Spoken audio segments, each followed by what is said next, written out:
You know Olympia, right? That iconic London landmark? Well, after 140 years, it's in the middle of this massive billion-pound transformation.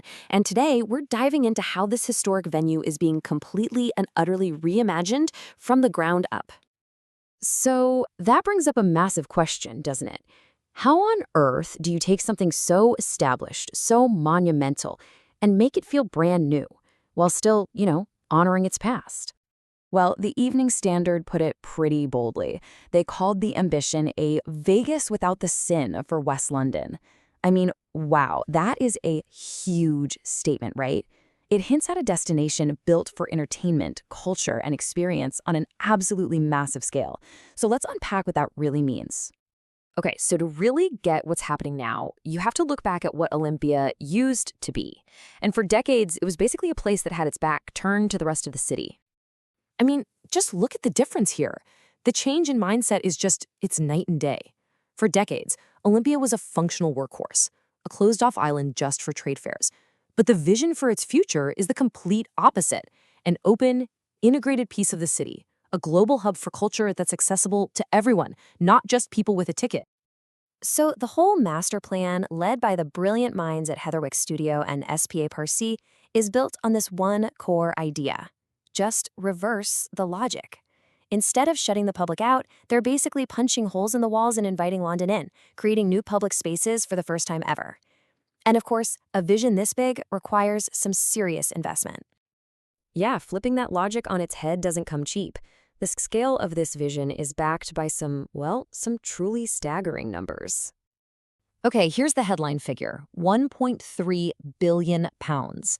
That's the investment to completely remake this 14-acre slice of West London. It's one of the most ambitious regeneration projects the capital has ever seen. So what's the expected return on all that money? 10 million annual visitors. That's the number they're forecasting, which puts it right on par with some of London's biggest attractions. This transforms it from a niche venue into a major city destination. And a huge part of that draw is going to be this, a brand new, purpose-built theater with over 1,500 seats. And get this, it's the largest of its kind to be built in London for half a century. That signals a serious new commitment to the arts.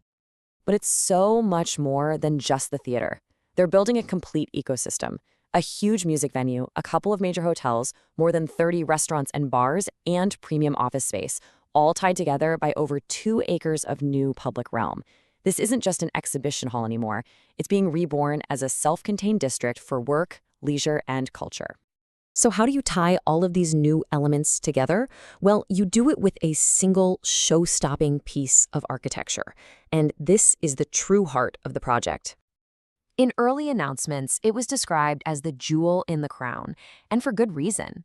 It's the single design element that defines the entire project and makes it all work. It's called the pleated glass canopy, but honestly, calling it a roof just doesn't do it justice. It's really a piece of infrastructure that stitches the old Victorian exhibition halls and the brand new buildings together, creating one single sheltered public space high above the ground.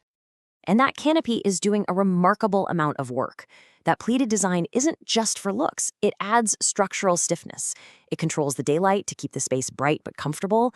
It creates a sheltered microclimate, protecting you from the London wind and rain, so outdoor terraces can be used year-round. And this is critical. By building over the historic halls instead of knocking them down, it saves a massive amount of embodied carbon. It's just an incredibly clever piece of design. So that's the what. But what will it actually feel like to be there, to walk through this new space? The designers are really clear. This is not a shopping mall.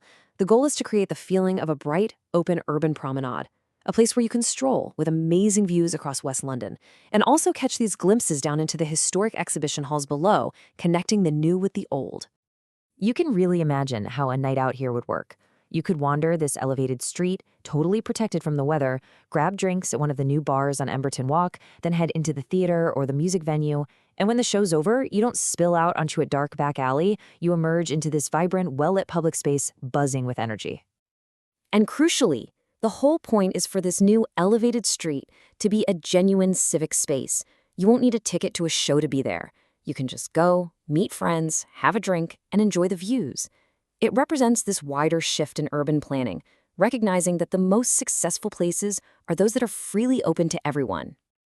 So when you put all these pieces together, what you're looking at is poised to become one of London's most significant cultural and economic hubs.